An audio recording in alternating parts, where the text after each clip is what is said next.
বিসমিল্লাহির রহমানির রহিম। প্রিয় ছাত্রছাত্রীবৃন্দ, আজকে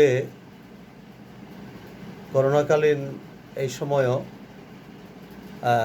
তোমাদের প্রাতিষ্ঠানিক পড়ালেখা বিঘ্নিত হওয়ার কারণে আমরা অনলাইনে তোমাদেরকে পড়াচ্ছি। আজকে তৃতীয় বর্ষ অনার্সের যে টপিকটা তোমাদেরকে পড়াবো সেটা হলো ইস্ট ইন্ডিয়া কোম্পানির দেওয়ানি লাভ 1765 খ্রিস্টাব্দ।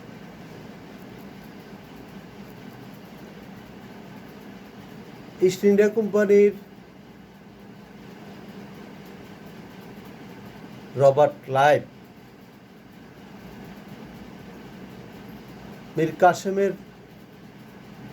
মীর কাসেমকে বক্সার যুদ্ধে পরাজিত করার পর 1 বছর পরে 1765 খ্রিস্টাব্দে বাংলা, বিহার, উড়িষ্যার দেওয়ানি লাভ করে। এই দেওয়ানি লাভটা ইতিহাসে ইংরেজের জন্য একটা ম্যাগনা কার্টা বলা হয়েছে এবং বাংলা, বিহার, উড়িষ্যার পাশাপাশি অযোধ্যা, কারা ও এলাহাবাদ দুটি জেলা সহ ভারতের সম্রাট তথা দিল্লির মোগল সম্রাট দ্বিতীয় শাহ আলম থেকে বার্ষিক 26 লক্ষ টাকা প্রদানের বিনিময়ে দিওয়ানি লাভের অধিকার লাভ করে। অতঃপর বাংলার নবাব নাজমুদ্দৌলাকে বার্ষিক 53 লাখ টাকা প্রদানের বিনিময়ে আইনত রাজস্ব আদায়ের সুযোগ ও অধিকার লাভ করে। এখানে একটা কথা বলা উচিত, সেটা হলো বাংলার নবাব তখন ছিলেন সিরাজউদ্দৌলার ছেলে নাজমুদ্দৌলা। সে ছিল নাবালক এবং তার হয়ে আমরা পরবর্তী সময় আলোচনা করব শাসন ব্যবস্থা অব্যাহত রাখেন মোহাম্মদ রিজা খান তার পক্ষে শাসন ব্যবস্থা অব্যাহত রাখেন এবং তিনি আবার কোম্পানির পক্ষে দেওয়ানি হিসাবেও কাজ করেন। যাক, এবার আমরা অন্য আলোচনা করব।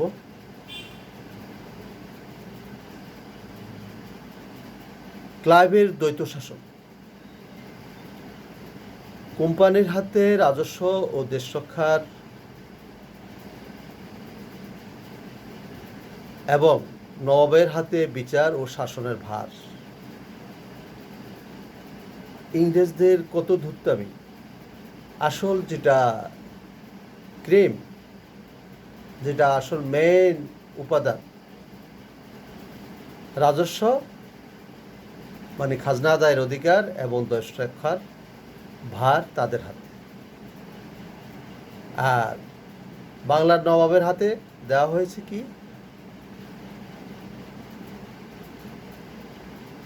প্রশাসন এবং বিচার ব্যবস্থা।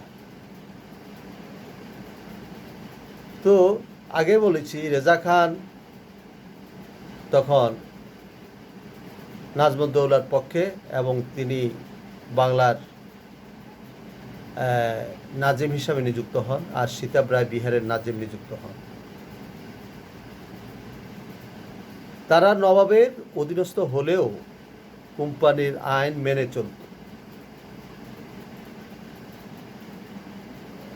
এই দুইজন নবাবের অধীনস্থ হলেও কিন্তু কোম্পানির আইন মেনে চলত।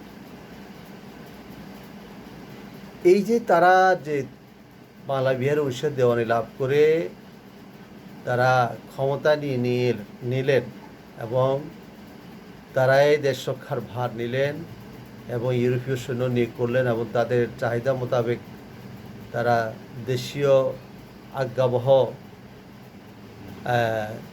কিছু সামান্য সৈনিক নিয়োগ দিলেন। আর সৈন্যদের অধিকাংশই ছিল মুসলিম সৈন্য। তারা চাকরি হারিয়ে তারা দৈন্যদশায় ভুগে, তারা একসময় ঠগি, পিণ্ডারি ইত্যাদিতে পরিণত হয় এবং তারা পথে ঘাটে লুটতরাজ করত। এগুলো আমরা পরবর্তী লেকচারে আমরা আলোচনা করব।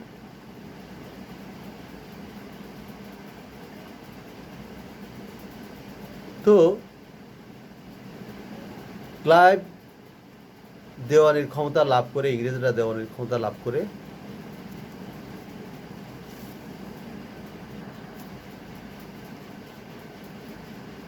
এবং বহু মুসলিম চাকরি হারায়, মুসলিম সৈনিক চাকরি হারায় এবং কোম্পানি রাজস্ব আদায়ের অধিকার লাভ করে রাজস্ব এত বৃদ্ধি করে, পরবর্তী সময় দেখা গেছে এই রাজস্ব বৃদ্ধির ফলে খরা, অনাবৃষ্টি এগুলোর ফলে দেশে দুর্ভিক্ষ দেখা দেয়। এটা আমরা পরবর্তী লেকচারে আলোচনা করব।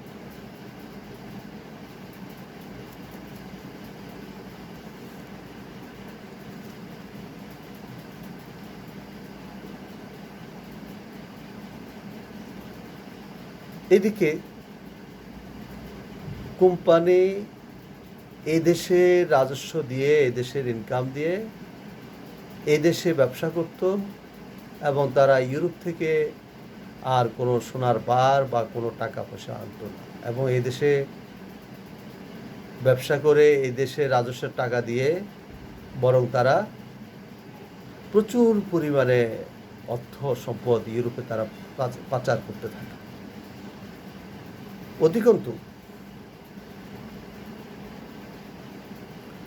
কোম্পানির অধীনস্থ খাজনা আদায়কারীদের সাথে কোম্পানির গোমস্তা, পাটোয়ারি, ফড়িয়া এদের অত্যাচার চরমে ওঠে। কারণ রাজস্ব সরকারের নিয়ম অনুযায়ী তারা রাজস্ব আদায় না করে তারা কয়েক গুণ বেশি পরিমাণে এবং রায়তদেরকে অত্যাচার করে, প্রজাবর্গকে অত্যাচার করে তারা রাজস্ব আদায় করে। এভাবে বাংলাকে তারা দেউলিয়া করে দেয়। বাংলার অবস্থা ত্রাহি ত্রাহি অবস্থা এবং বিহার, উড়িষ্যার অবস্থা ততই বছর। এই ক্লাইভ একসময় ইস্ট ইন্ডিয়া কোম্পানির ছিলেন একজন রাইটার বা কেরান। সেখান থেকে তিনি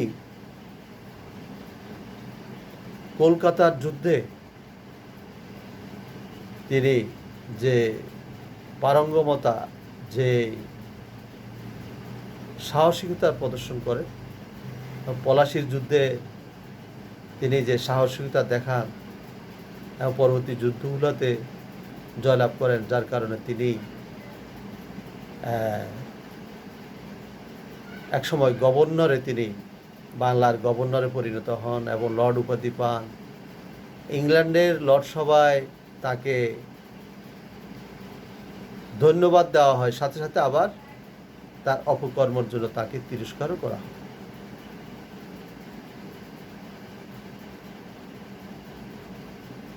তারপরে আমরা এই পর্যায়ে আসতেছি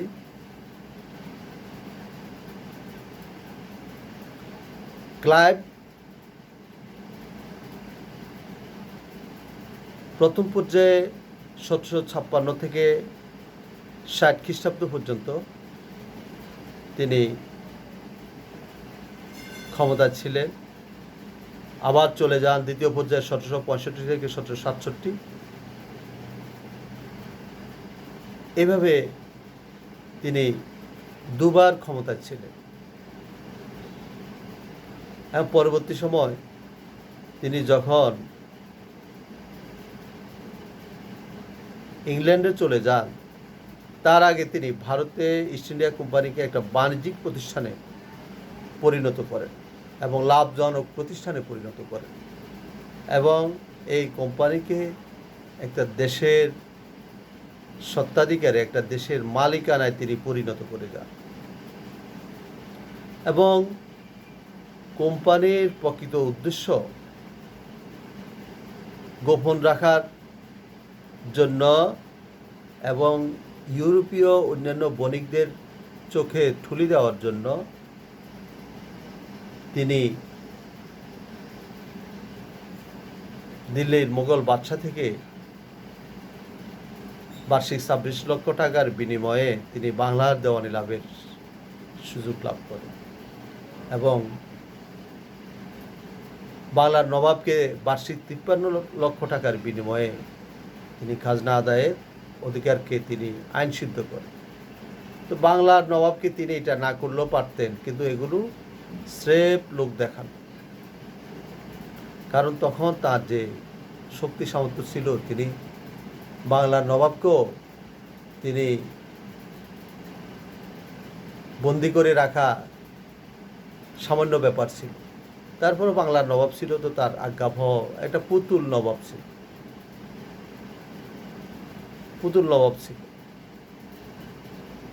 সিরাজউদ্দৌলার পরে মীর জাফর থেকে নাজমুদ্দৌলা পর্যন্ত একমাত্র মীর কাসিম ছিলেন দেশপ্রেমিক এবং স্বাধীনচেতা, যার কারণে তার সাথে ইংরেজদের বনিবনা হয় নাই। ফলত তাদের সাথে যুদ্ধ হয়েছিল, বক্সারের যুদ্ধ, এবং তিনি পরাস্ত হয়ে তিনি দিল্লিতে পালিয়ে যান। ইংরেজরা জয়লাভ করে এবং পরের বছর তারা দেওয়ানি লাভ করে।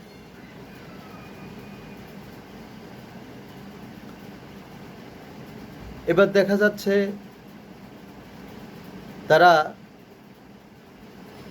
রাজস্ব তারা রাজস্ব আদায় না করে তারা মোগলদের যে সিস্টেম, ওই সিস্টেম অনুযায়ী যে দিওয়ান বা দিওয়ানের অধীনে নায়েব, গোমস্তা, পাটোয়ারি, কানুনগো, চৌধুরী, মুকাদ্দাম, ওদের হাতেই তারা খাজনা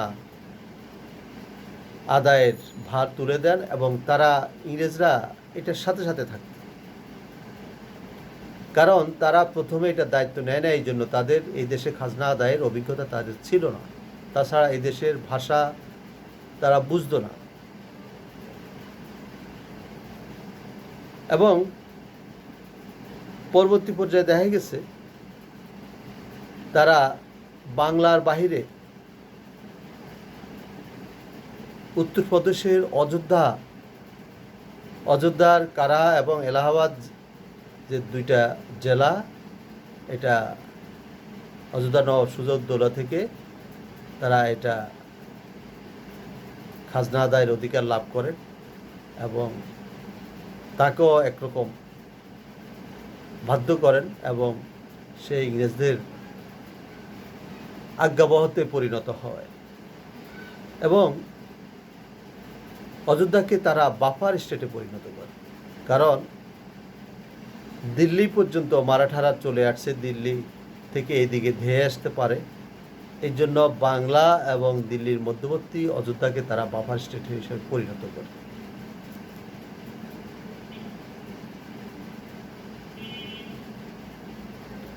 এরপরে তিনি যখন লন্ডন যান, বাংলা থেকে একেবারে চলে যান, তখন দেখা গেছে তাকে লন্ডনের লর্ড সভায় তাকে ভালো ব্যবহার দেওয়া হয় না এবং তিনি লন্ডনের রাস্তায় বেরোতে পারতেন না। ওই দেশের লোকজন শিক্ষিত এবং তারা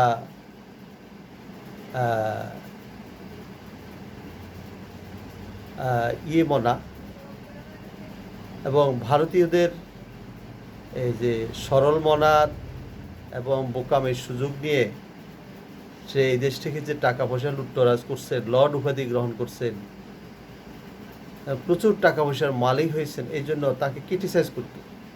রাস্তায় বেরোলে তারা ক্রিটিসাইজ করতো, বাংলার নবাব আসছে, লর্ড আসছে, বেটা জোচ্চোর, বেটা বাটপার, বেটা চিটার, এইভাবে তাকে গালি দিত। সে আক্ষেপ করে বলেছিল, আমি চিটারি করছি কাদের জন্য, আমি এই টাকা পয়সা আনছি কাদের জন্য, আজ তারা আমাকে এই ব্যবহার করে। এক সময় সে অভিমানে অপমানে সে আত্মহত্যা করে তার জীবন অবসান করে।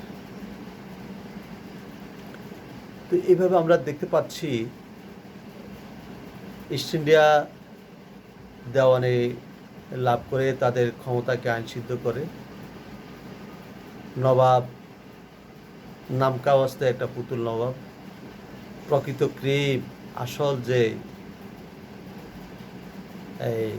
টাকা পয়সা যে ক্ষমতা সেটা ছিল ইংরেজদের হাতে।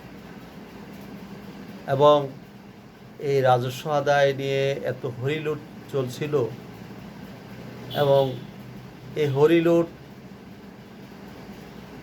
1770-72 পর্যন্ত চলে এবং যার কারণে 1770 সালে ইংরেজি 1176 সনে বাংলা বিহারে ভীষণ দুর্ভিক্ষ দেখা দেয়, প্রচুর লোক অনাহারে মারা যায়। খরা, অনাবৃষ্টি, অতিবৃষ্টি, ফসলহানির কারণে বাংলার, বিশেষ করে আমার পূর্ব বাংলার দেখা গেছে রাজশাহী, উত্তরবঙ্গ সহ কিছু জায়গা, কিন্তু বাংলাদেশের আর পুরো পূর্বাঞ্চল তখন এই খরার বা দুর্ভিক্ষের অন্তর্ভুক্ত ছিল। তো এইভাবে দেওয়ানি লাভের পর তারা একের পর এক চিরস্থায়ী বন্দোবস্ত, তারপরে বিভিন্ন অজুহাতে সত্য বিলোপ নীতি, বিভিন্ন কলা কৌশল, ছল ছাতুরির মাধ্যমে দেশীয় রাজ্য, আশ্রিত রাজ্য সৃষ্টি করে একসময় পুরা ভারতবর্ষ তারা দখল করে নিয়ে যায়। এভাবে তারা বাংলা দিয়ে ঢুকে পুরা ভারতবর্ষকে গ্রাস করে ফেলে, বণিকের মানদণ্ডে এসে গ্রহণ করে রাজদণ্ড। এবং এই কোম্পানি 100 বছর এই দেশ শোষণ এবং শাসন করে। এরপরে বাকি প্রায় 100 বছরের কাছাকাছি সরাসরি ইংল্যান্ডের রাজা রানীর অধীনে চলে যায়। তো ঠিক আছে, আজকে এই পর্যন্তই। ইনশাল্লাহ আগামী ক্লাসে তোমাদেরকে বাকি পড়াবো, তোমরা পড়াগুলো অবশ্যই দেখবে। আল্লাহ হাফেজ।